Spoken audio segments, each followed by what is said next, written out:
Hi, adventurers. Thanks so much for joining us. We have a special guest reader today, Adora's aunt, Auntie Am. She was gracious and lovely, as usual, to read this book to us. Please don't get distracted by her beautiful nails. Enjoy! It's weird. All right. Julius, the baby of the world. Before Julius was born, Lily was the best big sister in the world. She gave him things and told him secrets, and she sang lullabies to him every night. After Julius was born, it was a different story. Lily took her things back. She pinched his tail, and she yelled insulting comments into his crib. This isn't very nice. "I am the queen," said Lily, "and I hate Julius." But her parents loved him. They kissed his wet pink nose, they admired his small black eyes, and they stroked his sweet white fur. Lily thought his wet pink nose was slimy. She thought he had small black eyes were beady, and she thought his sweet white fur was not so sweet, especially when he needed his diaper changed.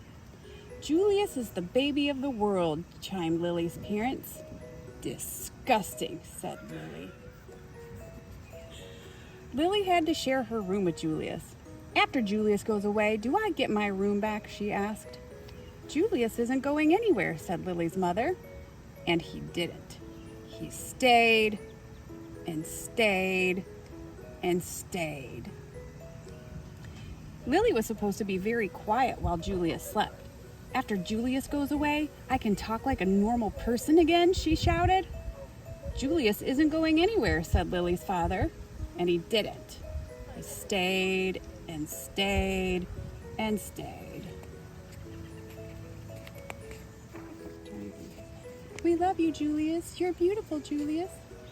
"We want Julius to grow up to be as extraordinary as you," said Lily's mother, "so we must tell him constantly how beautiful he is and how much we love him." When no one was looking, Lily had her own idea. "I hate you. You're ugly." That's not very nice. It's not nice. "We want Julius to grow up and be as clever as you," said Lily's father, "so we must sing him his numbers and letters whenever possible."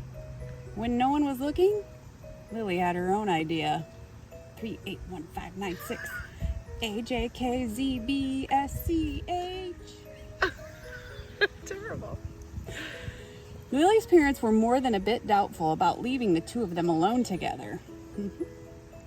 Lily tried to frighten Julius with her nifty disguises. She learned magic and tried to make him disappear.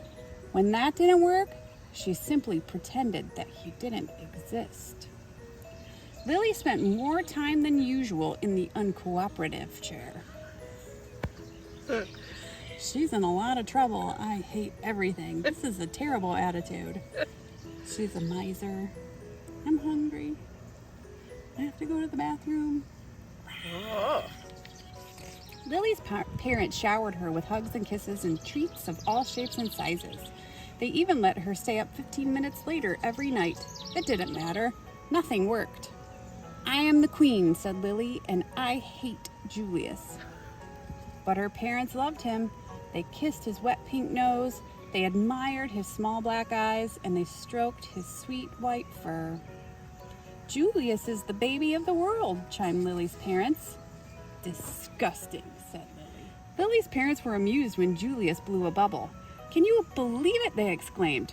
But if Lily did the exact same thing, they said, "Lily, let's mind our manners, please." Lily's parents were dazzled when Julius babbled and gurgled. "Such a vocabulary," they exclaimed. But if Lily did the exact same thing, they said, "Let's act our age, please." Lily's parents were amazed when Julius screamed. "What lung capacity!" they exclaimed. But if Lily did the exact same thing, they said, "Lily, let's restrain ourselves, please." Conundrum. One morning, while Lily was busy playing opera, her mother said, "Why don't you put some of that verbal exuberance to good use? Why don't you tell Julius a nice story?" "He's too little to understand a story," said Lily. "He can understand it in his own way," said Lily's mother. "Okay," said Lily, smiling. I don't think this is going to be very good. We'll find out. "Julius, the germ of the world by me," said Lily. Once upon a time, said Lily, there was a baby. His name was Julius. Julius was really a germ. Julius was like dust under your bed. If he was a number, he would be a 0. If he was a food, he would be a raisin. 0 is nothing. A raisin tastes like dirt. The end, said Lily. The story earned her 10 minutes in the uncooperative chair. Lily warned her friends Chester and Wilson and Victor about babies. Trust me, they're dreadful, she said. She warned strangers about babies too. You'll live to regret that bump under your dress, she said. Oh my word. Lily ran away 7 times in the morning. I'm really leaving this time, she called. Who knows where they'll find me? The same afternoon, Lily had a tea party and everyone came. Everyone but Julius. His invitation must have been lost in the mail, she explained. Lily had glorious dreams about Julius. Goodness. Yeah, jeez. And ghastly nightmares, too. Lily's parents showered her with compliments and praise and niceties of all shapes and sizes. They even let her drink juice out of the antique china cup. It didn't matter. Nothing worked. Imposter baby. My entire complete family, Mom, Dad, that's really all there is. There's no Julius. And her new cup. I am the queen, said Lily, and I hate Julius. But her parents loved him. They kissed his wet pink nose, they admired his small black eyes, and they stroked his sweet white fur. Julius is the baby of the world, chimed Lily's parents. Disgusting, said Lily.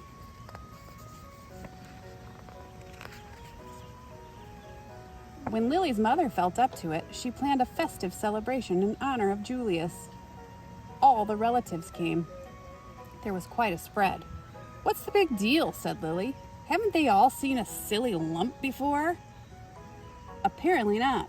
All afternoon, the relatives hovered over Julius. They kissed his wet pink nose, they admired his small black eyes, and they stroked his sweet white fur. Disgusting, said Cousin Garland. What, said Lily. Julius, said Cousin Garland. I think his wet pink nose is slimy. I think his black eyes are beady. And I think his sweet white fur is not so sweet. He needs his diaper changed. Lily's nose twitched. Her eyes narrowed. Her fur stood on end and her tail quivered. You're talking about my brother? Said Lily. And for your information, his nose is shiny, his eyes are sparkly, and his fur smells like perfume. Cousin Garland was speechless. He can blow bubbles, continued Lily.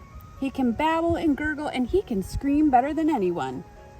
Cousin Garland tried to slink out of the room. Stop, said Lily. I am the queen. Watch me closely. Lily picked up Julius. She kissed his wet pink nose. She admired his small black eyes, and she stroked his sweet white fur.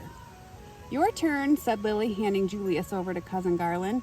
Kiss, admire, stroke, Lily commanded. Now repeat after me, said Lily. Julius is the baby of the world. Julius is the baby of the world, said Cousin Garland. Louder, said Lily. Julius is the baby of the world. And from then on, he was, in everyone's opinion, especially Lily's. What does it say above her head? We are almost twins.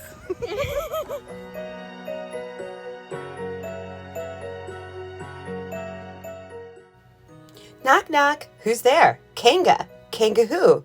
Really, it's Kangaroo.